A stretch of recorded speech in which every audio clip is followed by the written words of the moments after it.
ത്രിയേക ദൈവത്തിന് സ്തുതി. യേശുവിൽ സ്നേഹവന്ദനം.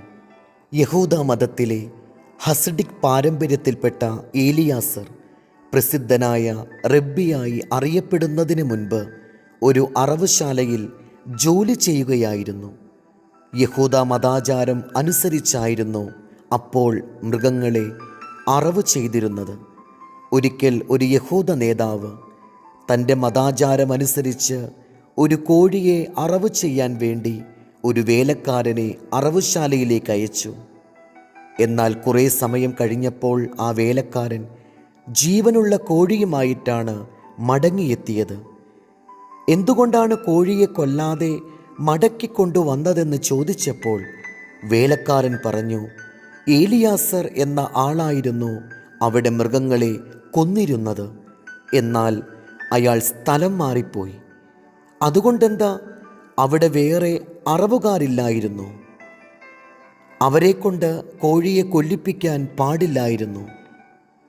വേറൊരു അറവുകാരൻ അവിടെ ഉണ്ടായിരുന്നു. എന്നാൽ അയാൾ വെട്ടുകത്തി മൂർച്ചയുള്ളതാക്കുവാൻ വേണ്ടി ഉരകല്ലിൽ ഉരയ്ക്കുന്നതിന് മുൻപ് ആ ഉരകല്ല് നനച്ചത് വെള്ളം കൊണ്ടായിരുന്നു.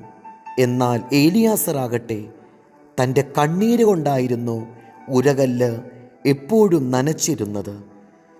മനുഷ്യരോട് മാത്രമല്ല, സകല ജീവജാലങ്ങളോടും ദയയുള്ള ആളായിരുന്നു ഏലിയാസർ എന്ന് വ്യക്തമാക്കുന്ന കഥയാണിത്.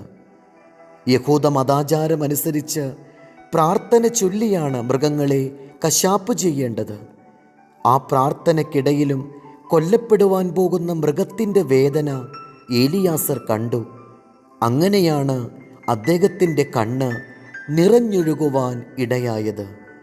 ആ കണ്ണീര് ഉപയോഗിച്ചാണത്രേ അദ്ദേഹം കത്തി മൂർച്ചപ്പെടുത്തുവാനുള്ള ഉരകല്ല് നനച്ചിരുന്നത്. നമ്മുടെ ദയയും സ്നേഹവുമൊക്കെ അർഹിക്കുന്ന എത്ര പേരെ ഓരോ ദിവസവും നാം കണ്ടുമുട്ടുന്നുണ്ട്. അവരോട് വേണ്ടത്ര ദയയും സ്നേഹവും നാം കാണിക്കാറുണ്ടോ? അന്യർ മാത്രമല്ല, നമ്മുടെ ബന്ധുക്കളും സ്നേഹിതരും അയൽക്കാരുമൊക്കെ നമ്മിൽ നിന്ന് സ്നേഹവും ദയയും എപ്പോഴും അർഹിക്കുന്നവരാണ്. മനുഷ്യബന്ധങ്ങൾ നാം നിലനിർത്തേണ്ടത് നമ്മുടെ സ്നേഹത്തിലും ദയയിലും ആയിരിക്കണം. സങ്കീർത്തനം 25:9. സൗമ്യതയുള്ളവരെ അവ ന്യായത്തിൽ നടത്തുന്നു. സൗമ്യതയുള്ളവർക്ക് തൻ്റെ വഴി പഠിപ്പിച്ചു കൊടുക്കുന്നു. ദൈവം നമ്മെ അനുഗ്രഹിക്കട്ടെ. കർത്താവിൽ എളിയ ശുശ്രൂഷകൻ ഈരാളിലച്ചൻ.